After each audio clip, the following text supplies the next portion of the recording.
What's up, YouTube? This is Too Raw for TV. All right, so before I get into this video, shout out to the brother Wizzy Wave for the $10 donation via the Cash App. Much respect to you for showing love to the channel. And let's get into this, man. So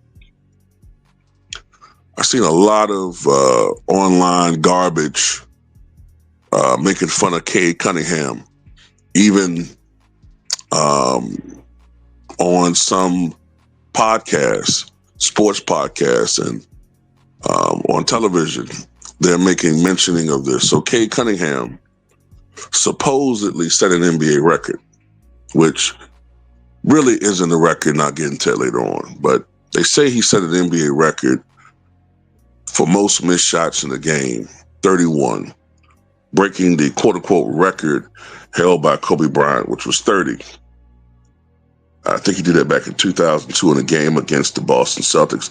I actually remember that game. So Cade Cunningham in last night's double overtime victory over the Washington Wizards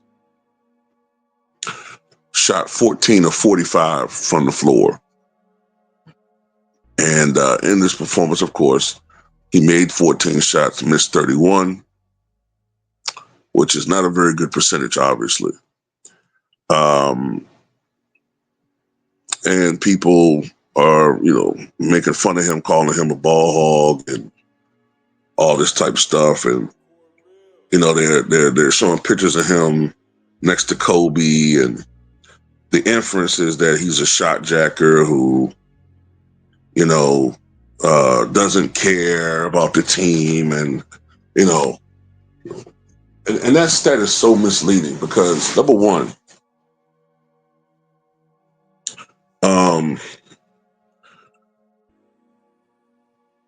last night, the Pistons were missing half the team.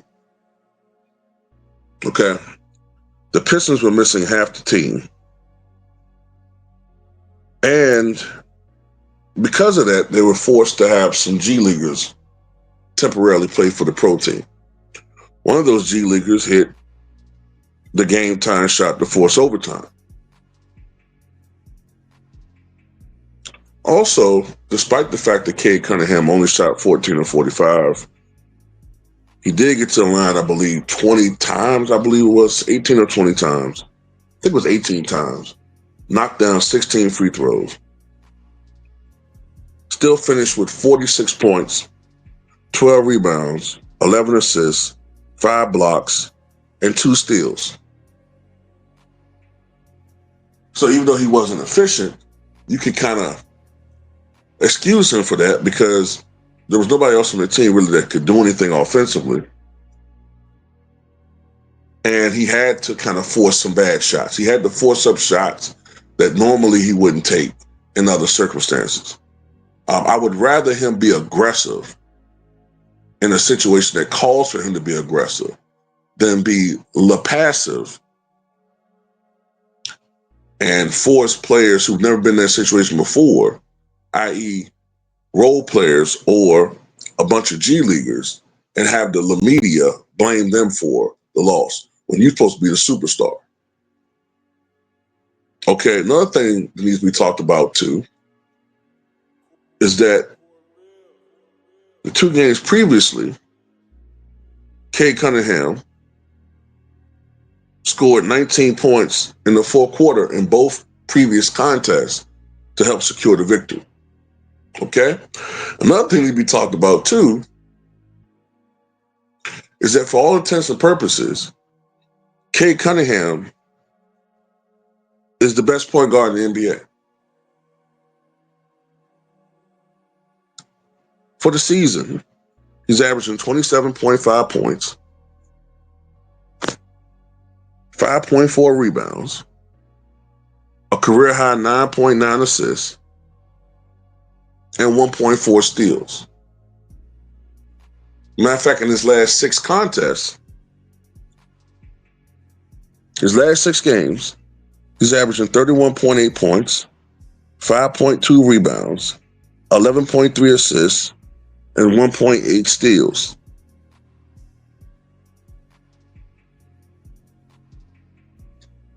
And not only is he, for all intents and purposes, the best point guard in the NBA, he's an MVP candidate. He's played in every game so far, as you would expect from a young player, right? He's played in every game. And the Pistons, even though you'll hear nothing about it, are 9-2 in the East.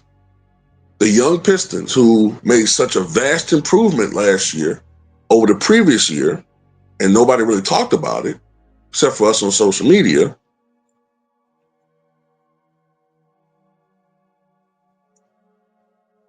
now have the best record in the Eastern Conference. But yet all you hear about is Cade Cunningham missing 31 shots. About the Pistons, 9-2, best record in the Eastern Conference.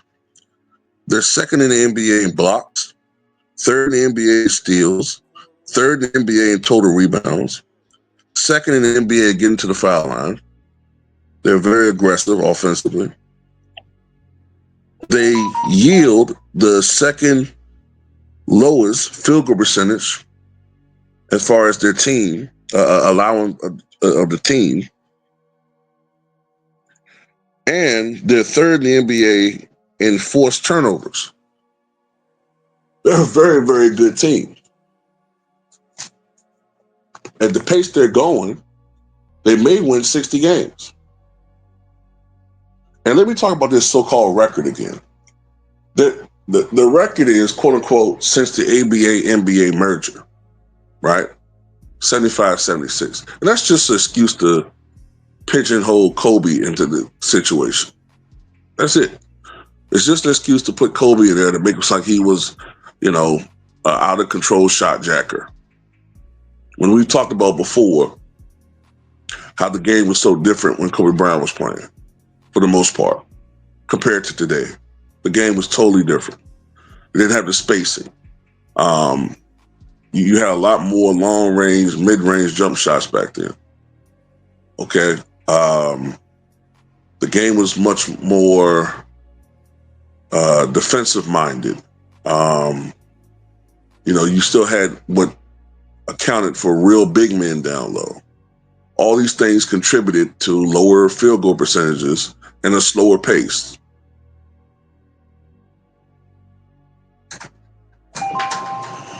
But the real record for most missed shots, more than likely, is held by Wilt Chamberlain. I don't know exactly what the number is, but Wilt had some horrible games as far as shooting the basketball with the Philadelphia Warriors. Not a lot of them, but he did have some horrible games shooting the basketball for the Philadelphia Warriors back in the day. I saw some 15 for 51s, and he probably holds the record. It's probably like 37, 38 missed shots. Probably something in that range. Cade Cunningham does not have the NBA record, but that's just an excuse for them, like I said, to put Kobe in the mix and just that's what they do. They just they don't really like Kobe for whatever reason, and they just want to make him the face of inefficiency. That's basically what it is. They want to make him the face of inefficiency. But Cade Cunningham, for all intents and purposes, Cade is the best point guard right now. I know Steph is still out there, but Cade is so dynamic in everything that he does. He scores at a high clip. He's not a great shooter yet, but he scores at a high clip. He's playing defense out there. He's playmaking. He's doing so much, man. He's athletic. He's explosive, and but he's not getting the shine because of who he plays with, and it's kind of messed up. But anyway, tell me what you guys think.